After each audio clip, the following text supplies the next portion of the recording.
প্রিয় দর্শক, অনেক রাত হয়েছে। আসলে আমি আল জাজিরা বিবিসির কিছু সংবাদ দেখছিলাম। তো সেখানে একটা সংবাদ দেখে খুব মর্মাহত হলাম।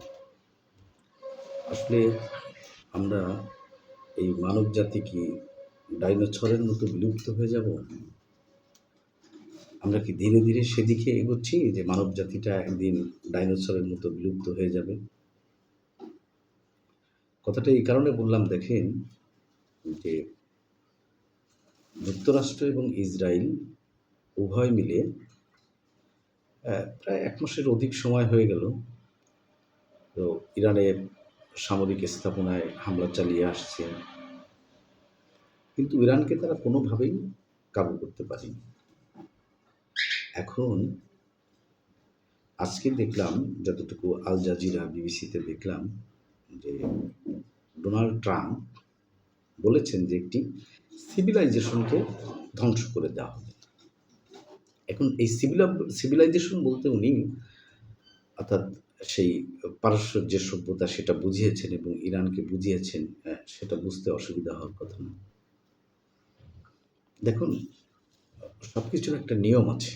আগে যুদ্ধ হতো, সেখানে সৈনিকেরা বিভিন্ন একটি জায়গায় যেয়ে যুদ্ধ করত। সেখানে সাধারণ মানুষ বা জনগণ, প্রজারা খুব একটা ক্ষতিগ্রস্ত হতো না। সরাসরি যুদ্ধের ইমপ্যাক্টে ক্ষতিগ্রস্ত হতো না তারা। কিন্তু বর্তমান আধুনিক সময়ে যুদ্ধটা একটু আলাদা। এখানে সামরিক বাহিনীর পাশাপাশি সাধারণ মানুষও ক্ষতিগ্রস্ত হয়ে থাকে। তো এখন এই ১ মাসের অধিক সময় ধরে যুক্তরাষ্ট্র এবং ইসরায়েল ইরানের সামরিক স্থাপনায় হামলা চালানোর পরেও ইরান কিন্তু যথেষ্ট প্রতিরোধ সক্ষমতা দেখাচ্ছে এবং পাল্টা হামলা চালাচ্ছে। মূলত এ কারণেই হচ্ছে যুক্তরাষ্ট্রের মাথা ব্যথা। মাথা ব্যথা এই কারণে যে এত হামলার পরেও তারা ইরানকে কাবু করতে পারছে না, নতজানু করতে পারছে না এবং গুরুত্বপূর্ণ যে রুট হরমুজ প্রণালী সেটার দখলও তারা নিতে পারছে না। ইরান কার্যত হরমুজ প্রণালীকে বন্ধ করে রেখেছে। এই পরিস্থিতিতে আসলে আমেরিকার কি করার আছে?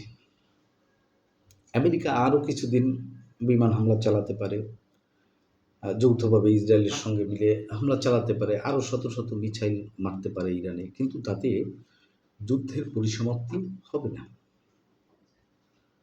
তো এ কারণে সম্ভবত ডোনাল্ড ট্রাম্প চিন্তা করেছে যে চিরাচরিত যে সামরিক কায়দার যুদ্ধের যে নিয়মকানুন আছে সেটি মেনে ইরানকে পরাজিত করা সম্ভব নয়।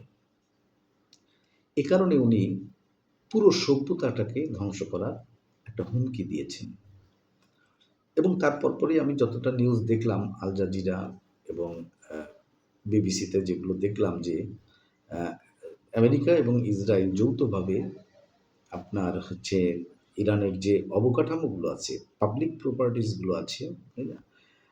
রেল সেতু, রেল লাইন, তারপরে বিশ্ববিদ্যালয়, তারপরে আপনার মানে ইনফ্রাস্ট্রাকচার, তেলের যে সমস্ত প্রোডাকশন ইউনিটগুলো ছিল সেখানে, বিদ্যুতের ইউনিট, অর্থাৎ একেবারে সরাসরি জনসম্পৃক্ত যে বিষয়গুলো আছে সেই বিষয়গুলোর উপরে, সেই স্থাপনার উপরে ব্যাপক হামলা চালিয়েছে এবং চালাচ্ছে এখনও। আমি যেটা দেখলাম এখনও চালাচ্ছে ব্যাপক হামলা ইসরায়েল এবং আমেরিকা মিলে দুজনে।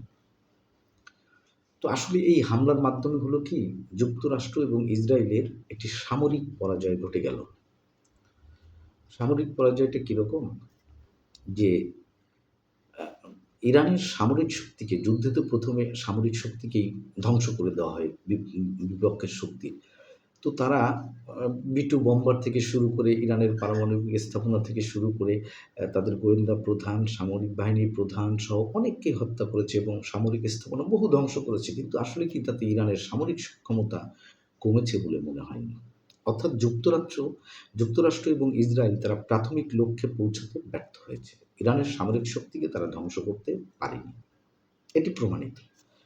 আর এই লজ্জায় এই লজ্জায় মূলত আমেরিকা এবং ইসরায়েল তাদের এই যুদ্ধ থেকে বেরিয়ে আসার কোনো কায়দা নেই। তারা আরও ১ মাস যুদ্ধ চালাতে পারে, ২ মাস যুদ্ধ চালাতে পারবে। কিন্তু তাতে ইরানের পরাজয় ঘটবে না।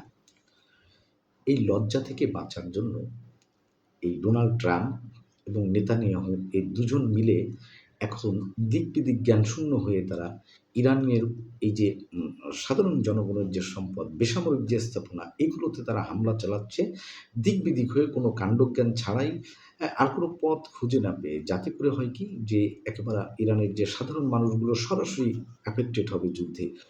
ক্ষতিগ্রস্ত হবে। ইরানের উপরে অর্থনৈতিক একটা চাপ বাড়বে, ভিতরের অভ্যন্তরের একটা চাপ বাড়বে। এই সমস্ত চাপের কথা মাথায় রেখে আরকি এবং ইরানকে অর্থনৈতিকভাবে পঙ্গু করে দেওয়ার জন্য মূলত এই সামরিক বা এই বেসামরিক যে অবকাঠামোগুলো আছে সেগুলোতে আমেরিকা এবং ইসরায়েল আন্তর্জাতিক আইনের তোয়াক্কা না করে দেদারসে হামলা চালিয়ে যাচ্ছে। তো এটা হয় কি এই আন্তর্জাতিক আইন না মানা। আমরা দেখেছি রাশিয়া ইউক্রেন যুদ্ধ চলছে সেখানে কিন্তু যথেষ্টভাবে যুদ্ধের যে আইন কানুন আছে আন্তর্জাতিক সেটি কিন্তু মেনে চলা হচ্ছে। কিন্তু এক্ষেত্রে একেবারেই মেনে চলা হচ্ছে না। আন্তর্জাতিক আইনের কোনো তোয়াক্কা না করেই ইরানে হামলা চালানো হয়েছে এবং এখনো হামলা চালানো হচ্ছে সে একইভাবে। তো এখানে আন্তর্জাতিক আইনের কোনো তোয়াক্কা নেই। অর্থাৎ এই যে জাতিসংঘ নামে যে আমাদের যে আন্তর্জাতিক প্রতিষ্ঠানটি আছে সেটি কিন্তু দীর্ঘদিন ধরে একরকম অকার্যকারী বলা যায়। কারণ রাশিয়া ইউক্রেন যুদ্ধে ভূমিকা রাখতে পারেনি, ইরাক ইরান যুদ্ধে ভূমিকা রাখতে পারেনি, তাছাড়া আফগানিস্তানে ভূমিকা তারা রাখতে পারেনি। এখন আবার এই যে প্যালেস্টাইনে তারা ভূমিকা রাখতে পারেনি। এখন আবার ইরানের উপরে হামলা, এখানেও জাতিসংঘের আসলে তেমন কোনো আ উম লিগ্যাল আমরা যে ভূমিকা সেটি দেখতে পাই না। তো আসলে জাতিসংঘটা একরকম হয়েছে কি অকার্যকর হয়ে গেছে। তো এই অকার্যকর প্রতিষ্ঠানটা যদি পুরোপুরি যেদিন ভেঙে যাবে সেদিন তো আর একেবারে কোনো নিয়ন্ত্রণ থাকবে না, তাই না? তো তখন হবে কি? তখন হচ্ছে ওই যে মাইট ইস রাইট, জোর যার মুল্লুক তার, এরকম একটা পজিশনে এ আমরা হয়তো চলে যাব। আর তখন কি হবে? তখন আর এই পৃথিবীতে যে ধ্বংসযজ্ঞ যে আপনার আম একটা ব্যাপক যে ধ্বংস শুরু হবে জাতিতে, জাতিতে, গোত্রে, গোত্রে যে একটা অবস্থা হবে শক্তি দেখানোর জন্য, হ্যাঁ? তাতে করে হয়তো একটা সময় আসবে যে যখন আমাদের আর আসলে এই সুন্দর ধরণীতে বেঁচে থাকার মতো অবস্থা আর হয়তো থাকবে না। হ্যাঁ? আমাদের বিবেক, নৈতিকতা, মূল্যবোধ আমরা সবকিছুই আস্তে, আস্তে হারিয়ে ফেলছি এবং সেটি যুদ্ধের ময়দান থেকে শুরু করে সব ক্ষেত্রেই তো এই যে বিষয়গুলো আছে যদি এই জাতিসংঘ ভেঙে পড়ে তাহলে ৩য় বিশ্বযুদ্ধ শুরু হবে এতে কোনো সন্দেহ নেই। আর এই ৩য় বিশ্বযুদ্ধ শুরু হলে যে ম্যাসিভ একটা ডিস্ট্রাকশন হবে, ভয়াবহ যে ধ্বংসযজ্ঞ হবে সেই ধ্বংসযজ্ঞ থেকে মানবজাতি বিলুপ্ত হবে না নতুন করে আবার উঠে দাঁড়াতে পারবে সে বিষয়টা তো তখনই বলে দিতে পারবে। তবে হচ্ছে কি এখন সারা পৃথিবীর মানুষের উচিত অ্যা একত্রিত হয়ে এই আমেরিকার যে অনৈতিক কর্মকাণ্ডগুলো, বেআইনি কর্মকাণ্ডগুলো আছে এগুলোকে আসলে প্রতিরোধ করা। এই প্রতিরোধ না করলে লাগামহীনভাবে একটার পর একটা অপরাধ করে যাবে এবং একসময় হয়ে যাবে কি জানেন? যে তখন নিজেকে অনেক বড় কিছু মনে করবে। তখন দেখা যাবে হয়তো যে খোদ আমেরিকার সাথেই লেগে গেল। আমেরিকার সাথেই লেগে গেল। আপনার সরি আমেরিকা নয়, এবার চীনের সাথে লেগে গেল, রাশিয়ার সাথে লেগে গেল। নিজেকে শক্তিধর মনে করে লাগতেই পারে। তো তখন কি হবে? ভয়াবহ পরিস্থিতির সৃষ্টি হবে। তো এই পরিস্থিতি থেকে উত্তরণের কি কোনো উপায় আছে? আমাদের তো জানা মতো নেই। বিশ্ব মোড়লরাই বলতে পারবে এই পরিস্থিতিকে কিভাবে উত্তরণ করা সম্ভব। তবে ইরানের যুদ্ধে যে আমেরিকা এবং ইসরায়েলের সামরিক পরাজয় হয়েছে, নৈতিক পরাজয় হয়েছে, তাতে কিন্তু কোনো দ্বিমত নেই। এবং এখান থেকে যদি আমেরিকা শিক্ষা গ্রহণ করে, ইসরায়েল শিক্ষা গ্রহণ করে, তাহলে হয়তো ভবিষ্যতে তারা ভেবেচিন্তে কোনো রাষ্ট্রের উপরে আক্রমণ চালাবে। সবাই ভালো থাকবেন, সুস্থ থাকবেন। প্রিয় দর্শক, অনেক রাত হয়েছে। আসলে আমি আল জাজিরা বিবিসির কিছু সংবাদ দেখছিলাম। তো সেখানে একটা সংবাদ দেখে খুব মর্মাহত হলাম। আসলে আমরা এই মানবজাতি কি ডাইনোসরের মতো বিলুপ্ত হয়ে যাব? আমরা কি ধীরে, ধীরে সেদিকে এগোচ্ছি যে মানবজাতিটা একদিন ডাইনোসরের মতো বিলুপ্ত হয়ে যাবে? কথাটা এই কারণে বললাম, দেখেন যে যুক্তরাষ্ট্র এবং ইসরায়েল উভয় মিলে প্রায় ১ মাসের অধিক সময় হয়ে গেল।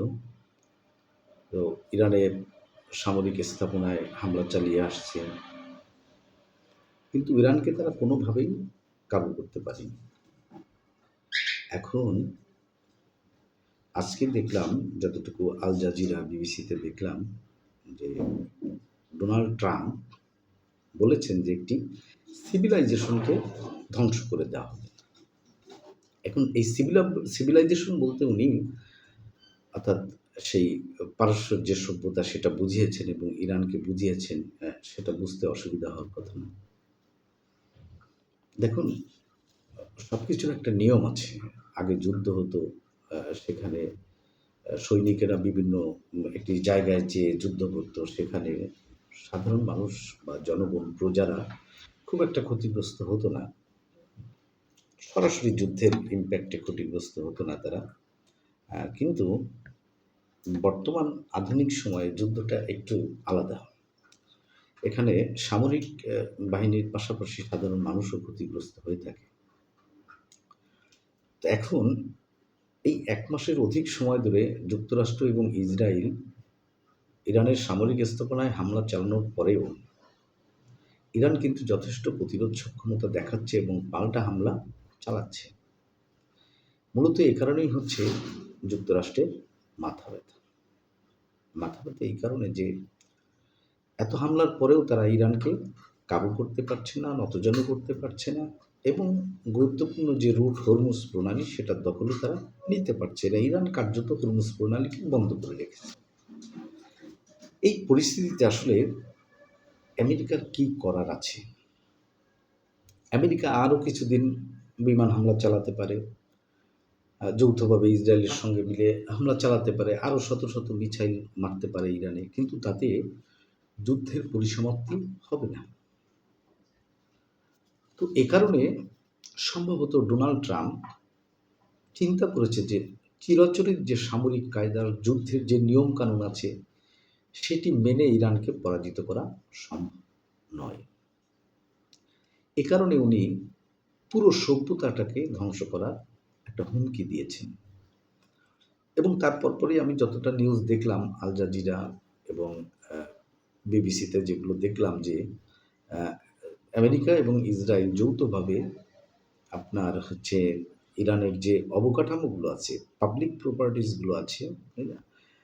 রেল সেতু, রেল লাইন, তারপরে বিশ্ববিদ্যালয়, তারপরে আপনার মানে ইনফ্রাস্ট্রাকচার, তেলের যে সমস্ত প্রোডাকশন ইউনিটগুলো ছিল সেখানে, বিদ্যুতের ইউনিট, অর্থাৎ একেবারে সরাসরি জনসম্পৃক্ত যে বিষয়গুলো আছে সেই বিষয়গুলোর উপরে, সেই স্থাপনার উপরে ব্যাপক হামলা চালিয়েছে এবং চালাচ্ছে এখনও। আমি যেটা দেখলাম এখনও চালাচ্ছে ব্যাপক হামলা ইসরায়েল এবং আমেরিকা মিলে দুজনে। তো আসলে এই হামলার মাধ্যমে হলো কি, যুক্তরাষ্ট্র এবং ইসরায়েলের একটি সামরিক পরাজয় ঘটে গেল। সামরিক পরাজয়টা কীরকম? যে ইরানের সামরিক শক্তিকে, যুদ্ধে তো প্রথমে সামরিক শক্তিকেই ধ্বংস করে দেওয়া হয় বিপক্ষের শক্তির। তো তারা B-2 বম্বার থেকে শুরু করে ইরানের পারমাণবিক স্থাপনা থেকে শুরু করে তাদের গোয়েন্দা প্রধান, সামরিক বাহিনীর প্রধান সহ অনেককে হত্যা করেছে এবং সামরিক স্থাপনা বহু ধ্বংস করেছে। কিন্তু আসলে কি তাতে ইরানের সামরিক সক্ষমতা কমেছে বলে মনে হয়নি। অর্থাৎ যুক্তরাষ্ট্র এবং ইসরায়েল তারা প্রাথমিক লক্ষ্যে পৌঁছাতে ব্যর্থ হয়েছে। ইরানের সামরিক শক্তিকে তারা ধ্বংস করতে পারেনি। এটি প্রমাণিত।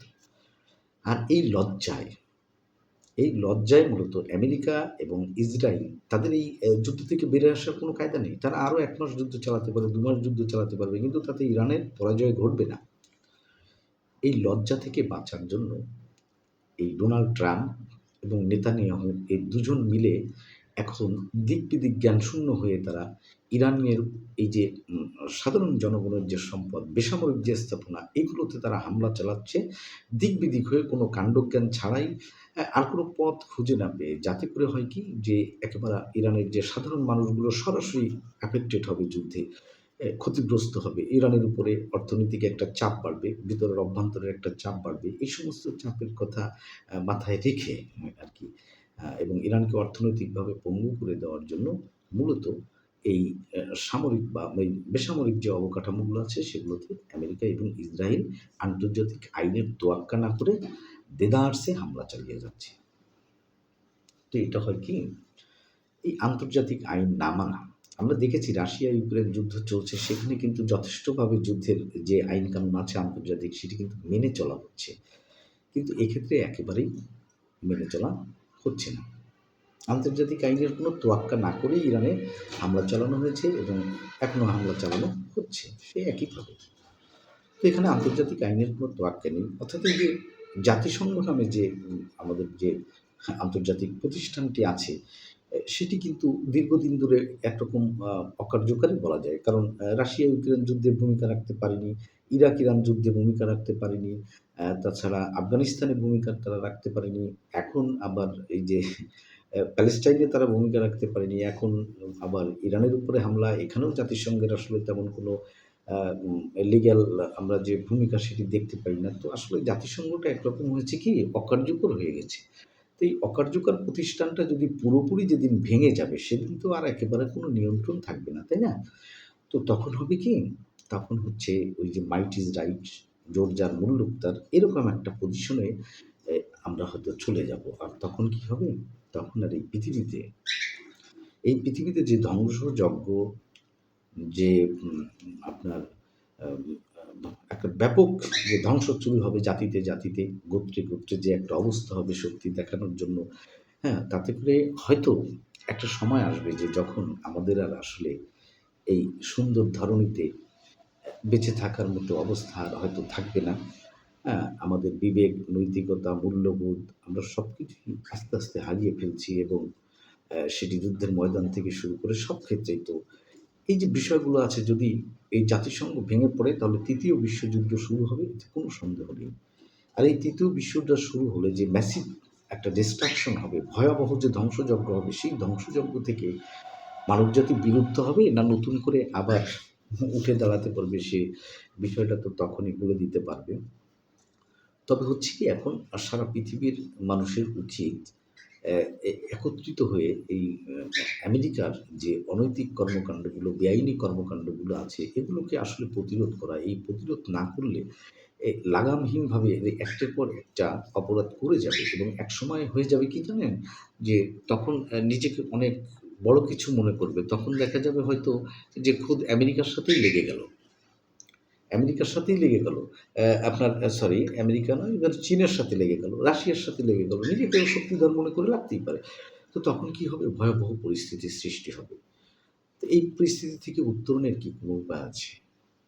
আমাদের তো জানা মতে নেই। বিশ্ব মোড়লরাই বলতে পারবে এই পরিস্থিতিকে কিভাবে উত্তরণ করা সম্ভব। তবে ইরানের যুদ্ধে যে আমেরিকা এবং ইসরায়েলের সামরিক পরাজয় হয়েছে, নৈতিক পরাজয় হয়েছে, তাতে কিন্তু কোনো দ্বিমত নেই। এবং এখান থেকে যদি আমেরিকা শিক্ষা গ্রহণ করে, ইসরায়েল শিক্ষা গ্রহণ করে, তাহলে হয়তো ভবিষ্যতে তারা ভেবেচিন্তে কোনো রাষ্ট্রের উপরে আক্রমণ চালাবে। সবাই ভালো থাকবেন, সুস্থ থাকবেন।